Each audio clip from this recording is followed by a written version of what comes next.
Carlos Nelson with Cascade Sports. We're here at the playoffs, and we have the superintendent of the Kansas City School District. He's got his Central Blue Eagles in the game here.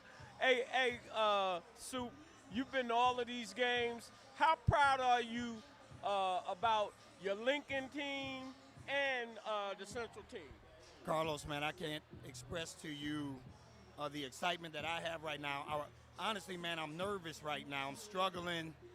It's a nail biter, and we know that as our teams advance in the playoffs, it's going to be like this. All of these games are going to be close. But as superintendent, to have 3 of our schools win districts in the same season.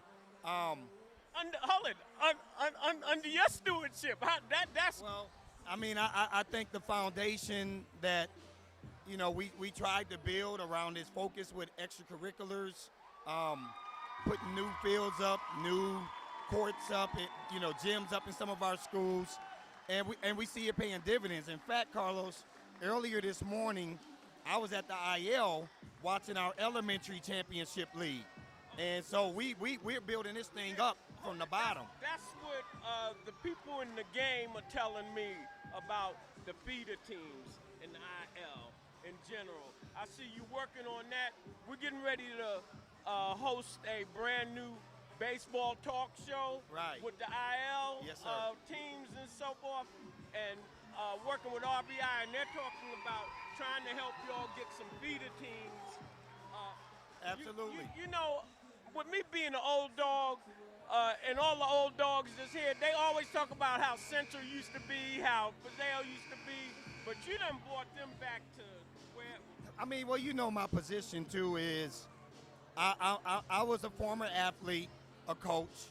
In fact, I coach now to deal with my stress. I coach my 8-year-old daughter's team at the Glenwood YMCA, and I know that without these extracurriculars, that's a hook for a lot of us, and it brings a sense of pride.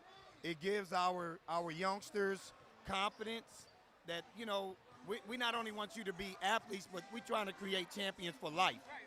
Let me say this. I was so impressed with the interviews that I did with Central ball players. Their coaching staff is doing an amazing job of not just building athletes, building character with the players. When the players, the captain team, he said, when we lost, we did 2 in a row during the season. I looked at myself. Right, he said, absolutely. Yeah, and each one of them kids, when I interviewed them, they were saying they looked at themselves. They weren't looking to blame this one or that. They were saying, what do I need to be doing? That's right. And I attribute that to that coaching staff. But that's the mentality that we want to create. I mean, I'm not interested in us making excuses. I think the worst thing you can do is go out here and make excuses, self-reflect, internalize what you could have done better, have ownership over it, good or bad, own it. And that's the culture and climate that I want us to continue to become the norm, and not. What would you have to say to our parents and our fans, how they should be supporting our sports? Yeah, I mean, at the end of the day, the more involvement we have from an extracurricular standpoint, I think it also forces our parents to be more involved in their, everyday activity inside of the schoolhouse. And our kids need that support, man. The moral support goes a long way. Thank you, Carlos. This is brought to you by the Location 1 Building, 1734 East 63rd Street. When you invest in your community, you're really just investing in yourself.